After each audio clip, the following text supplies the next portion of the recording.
This is macOS Ken. A surprising note on Apple from Wall Street, yet another take on Mac shipments, and it's beginning to look a lot like Christmas on Apple TV+. It is Thursday, the 13th of October, 2022. I'm Ken Ray, and this is news from macOS Ken, brought to you by yours truly and sponsored by Ladder. Smart, dynamic term life insurance. Learn more at ladderlife.com/macOSKen. This show is also sponsored by BetterHelp Online Therapy. Do you ever stop to think about how amazing today is? The first time I tried therapy was in the late 90s. It was tough to find somebody I could afford and get to, and when I did, we didn't really gel. Today, help is as close as your computer, your phone, or your tablet. Here's how BetterHelp works. You fill in a survey letting them know the kinds of things you want to work on and the kind of therapist you want to work with, and they go to work finding the right therapist for you. You don't have to worry about getting to them because the whole thing happens online. Audio, video, text if you like. Whatever works for you, that is how BetterHelp works. I like how easy they've made the whole process. And yes, I like how easy they made switching therapists the one time my BetterHelp counselor wasn't right for me. When you want to be a better problem solver, therapy can get you there. Visit betterhelp.com/macOSKen today to get 10% off your first month. That's betterhelp.com/macOSKen. betterhelp.com/macOSKen. And thanks to BetterHelp for sponsoring today's show. Wobbly macro be damned. JP Morgan analyst Samik Chatterjee is standing firm on Apple. Apple 3.0 ran part of a note he wrote on Wednesday wherein he predicted strong results for the September and December quarters and planted his flag for calendar year 2023. It has not moved. Near term, he thinks revenue for last quarter and the current quarter will be buoyed by strong sales for iPhone 14 Pro and iPhone 14 Pro Max. For the full year, though, he is concerned about lackluster demand for the consumer end of the 14 line. Quoting his note, while still early days in the iPhone 14 product cycle, we do expect the weaker consumer spending environment to impact the earnings trajectory and could drive softer than consensus earnings in some of the later quarters in fiscal year 23. And yet, he is not budging. The note says he and his believe the resilient fundamentals are unlikely to change in the near term. Chatterjee used the note to reiterate JP Morgan's overweight rating on Apple shares. The post closes with the analyst saying, "We are establishing a December 2023 price target of $200. That is the same target he set last year for December of 2022. Earlier this week, we heard a tale of two quarters where the Mac was concerned. Market tracker IDC said that shipments of Apple computers were up over 40% in the September quarter, cresting 10 million units. Standing in stark disagreement was IDC competitor Gartner. That firm said that Mac shipments were under 6 million for the quarter, marking a decline of roughly 15.5%. Let us now mess with Mr. In-Between. Market tracker Canalys hit Wednesday with computer numbers for the September quarter. Like IDC, that firm had Apple showing the only growth for the quarter in terms of shipments, though just barely. They had the Cupertino company shipping just under 8 million Macs last quarter, an increase of 1.7% over the 7.86 million they say Apple shipped in the same quarter a year ago. And everybody else was down in the same order, about the same amount as the other two trackers said. Returning to a question posed by Apple 3.0's Philip Elmer DeWitt earlier this week, how do market trackers pretty much agree on every firm except Apple? I remain your ever faithful shrug emoji. It's a pretty bad look for Apple at its Unionized store in Maryland. Mac Rumors highlights a Bloomberg report that says the Cupertino company is denying employees at the Towson Town Center location benefits being enjoyed by non-union stores.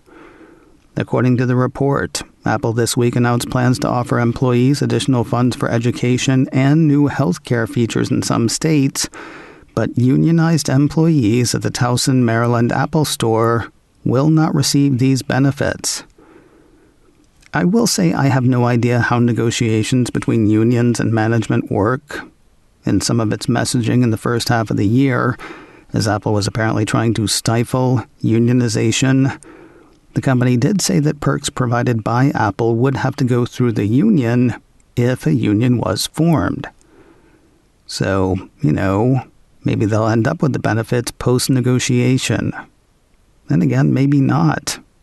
The Mac Rumors piece says Bloomberg suggests that Apple's decision to withhold perks from the Towson store could dissuade other stores from unionizing, but it could also lead to further worker upset. Other companies like Starbucks that have been fighting unionization have also provided exclusive benefits at non-union stores. If it sticks, it's really not a great look. Mac Rumors says formal negotiations between Apple and the Towson store union are expected to begin soon. It's not right to say a day late, though. A day later would be accurate. I told you yesterday of a few new betas for developers from Apple. Those included betas of iOS, iPadOS, and tvOS 16.1, as well as a beta of macOS 13, Ventura.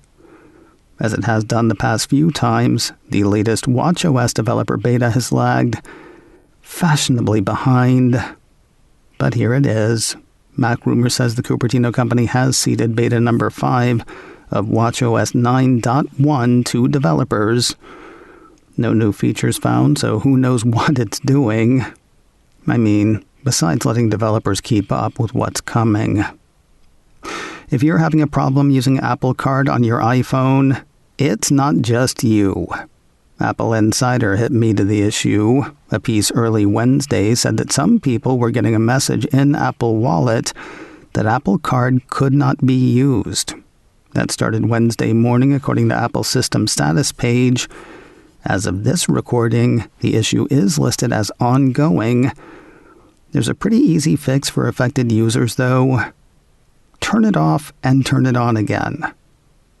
Sort of.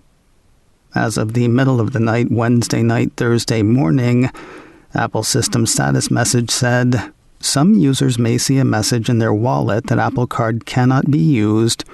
Please follow the instructions to remove Apple Card, re-add it to the wallet by tapping the plus or add button, tap previous cards, and follow the steps on the screen. Your transaction history will reappear after re-adding your Apple Card. More news in a moment, but first a word from Ladder. Smart, dynamic term life insurance. It's not fun to think about not being there for your loved ones. I mean, outside of the tragedy of it, there's also all the stuff for which they count on you. Paying the mortgage, covering college costs. You might not do that all yourself, but do you want to leave your family without your help? It may not be fun, but if you need it, you really don't want to put off setting up term coverage life insurance. That's why today is the day to choose life insurance through Ladder. Ladder is 100% digital. No doctors, no needles, no paperwork when you apply for $3 million in coverage or less. You just need a few minutes and a phone or a laptop to apply. Ladder's smart algorithms work in real time, so you will find out if you are instantly approved. There's always going to be a reason to put this off. The reasons to not put it off are more important. So go to ladderlife.com/macOSKen today to see if you are instantly approved. That's LADDER life.com/macOSKen. ladderlife.com/macOSKen. Apple services and Mr. Softy are getting a bit more cozy. iDownload blog has word of 3 of the Cupertino company's offerings nestling into Windows and Microsoft world. First on the list, Apple Music. The piece says an app for the streaming audio service has launched for Xbox One, Xbox Series S, and Xbox Series X. That is available now in the Microsoft Store. Next up, it might be sort of a tie. Next up, as far as an official release, iDownload blog says Windows Photos is integrating with iCloud Photos starting next month. According to the report, the upcoming integration will let users access any iCloud photos and videos from their iPhone within the Windows Photos app. That functionality should be turned on in a Windows 11 update expected in November. As for the maybe sort of tie, the report says a Windows app for Apple TV is set to go live in 2023. That's when the app will launch officially, though the piece says a beta version of the app will be available later this year. We'll wrap the day with news of 3 titles headed to Apple TV+. First, a piece from Cult of Mac says there is a new trailer out for Mythic Quest. Dialogue in the trailer indicates that the show is picking up 1 year after the end of Season 2. The 10-episode 3rd season kicks off with a 2-episode premiere. Those will land on Friday, the 11th of November. You can catch the latest MQ Season 3 trailer now on YouTube. Moving now toward holiday fare. A separate piece from Cult of Mac says Apple has outed a trailer for the Yuletide musical comedy Spirited, starring Will Ferrell, Ryan Reynolds, and Octavia Spencer. This trailer has a few surprises. We already knew it was a retelling of the Charles Dickens classic, A Christmas Carol. Where it gets weird, the characters in the film seem to know about the Charles Dickens classic, A Christmas Carol, as well. At the same time, one of the Christmas ghosts, played by Ferrell, seems to be one of the ghosts from the novel. Oh, and it's modern day, with shots that are reminiscent of Scrooged, the star-studded Bill Murray Christmas Carol retelling from the late 1980s. I know that's a lot, but, you know, Will Ferrell, Ryan Reynolds, Octavia Spencer, singing. Spirited will see a release in theaters on Friday, the 11th of November. It starts streaming on Apple TV Plus 1 week later, Friday, the 18th of November. You can catch the trailer now on YouTube. And finally today, news of a show that I don't think any of us saw coming. Apple issued a press release earlier this week announcing the animated short film, The Boy, the Mole, the Fox, and the Horse. Based on the internationally best-selling book of the same name, the release says the animated short features author Charlie Mackessie's distinctive illustrations brought to life in full color with beautiful hand-drawn animation. Apple says the title is a story of kindness, friendship, courage, and hope for viewers of all ages. The short comes with some serious star power, featuring the voices of Tom Hollander, Idris Elba, and Gabriel Byrne. Likely the most surprising name, though, Apple says one of the film's executive producers is former Apple design king Jony Ive. The film will be presented by the BBC in the UK. Everywhere else, it'll hit Apple TV Plus on the 25th of December. Today on the Mac Observer's Daily Observations podcast, TMO writer Nick DeCorville sits in to talk over a couple of topics. Or does he? First, there is talk again / still that Apple may try advertisements on Apple TV+. We'll talk about why people think so and what that might look like. Then, Joe Rogan interviewed Steve Jobs this week, except obviously he did not. Sure sounds like it, though. We will talk about that creepy podcast on the Daily Observations from the Mac Observer, online at macobserver.com, or wherever you get podcasts. macOS Ken, brought to you by me and sponsored by BetterHelp Online Therapy. Get 10% off your first month at betterhelp.com/macOS Ken. This show is also sponsored by Ladder, smart, dynamic term life insurance. Learn more at ladderlife.com/macOS Ken. Advertising handled by Backbeat Media, online at backbeatmedia.com. You can reach me a couple of ways. Info at macosken.com or call 716-780-4080.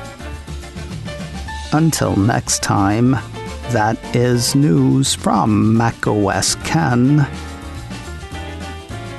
I'm Ken Ray.